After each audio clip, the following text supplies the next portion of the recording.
Tuesday of the 21st week in Ordinary Time.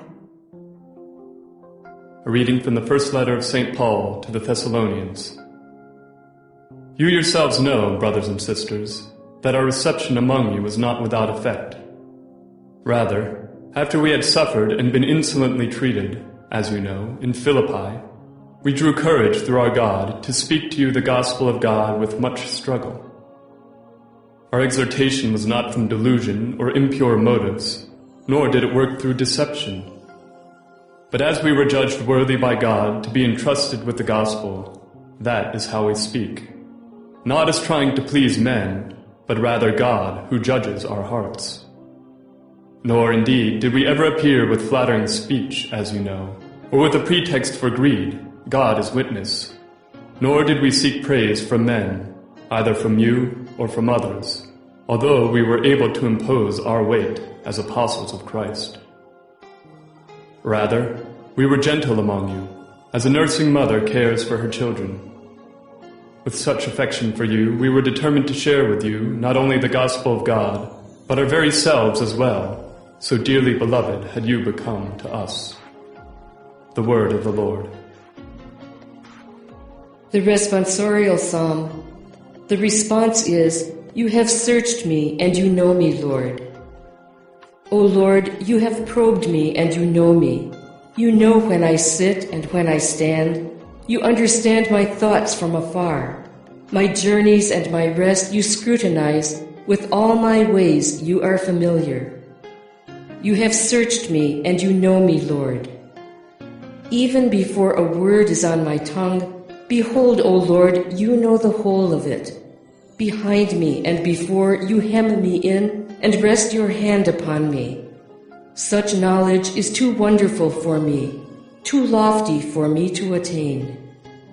You have searched me and you know me, Lord. A reading from the Holy Gospel according to Matthew. Jesus said, Woe to you, scribes and Pharisees, you hypocrites!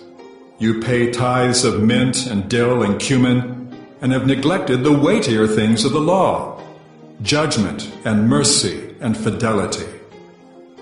But these you should have done without neglecting the others. Blind guides who strain out the gnat and swallow the camel. Woe to you, scribes and Pharisees, you hypocrites!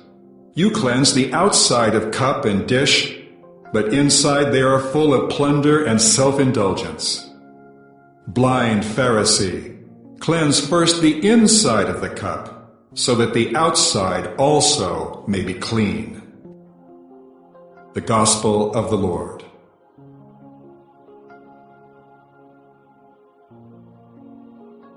The first reading comes from 1 Thessalonians chapter 2, verses 1 to 8.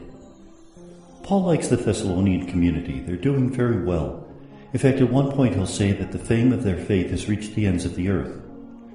But he wants to remind them that all their success is not due to their own efforts, but rather to the grace of the Lord, that they should be grateful to the Lord, because he doesn't want them to become arrogant. So first of all, he speaks about his own rough treatment, and how they had been beaten up at Philippi, and yet in spite of that, they had the courage to proclaim the good news. This is a sign that they were doing something that they couldn't have done on their own strength. It must be the Lord who gave them the power to do that. And they didn't do this for reasons of immorality in order to gain financial success.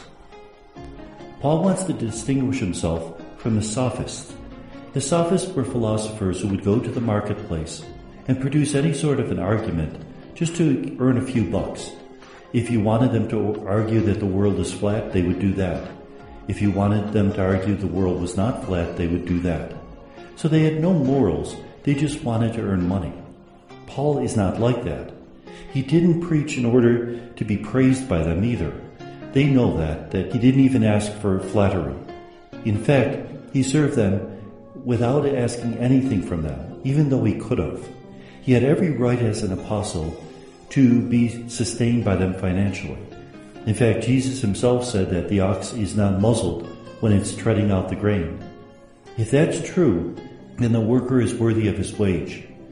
But Paul, rather than asking money from them, had worked for his living. Remember, he was a tent maker, which probably meant making some sort of awnings for the marketplace. And also, he received money from Philippi. We find out in other letters that the Philippians were very generous to him, sustaining him. And so Paul says that he was like a mother looking after her children.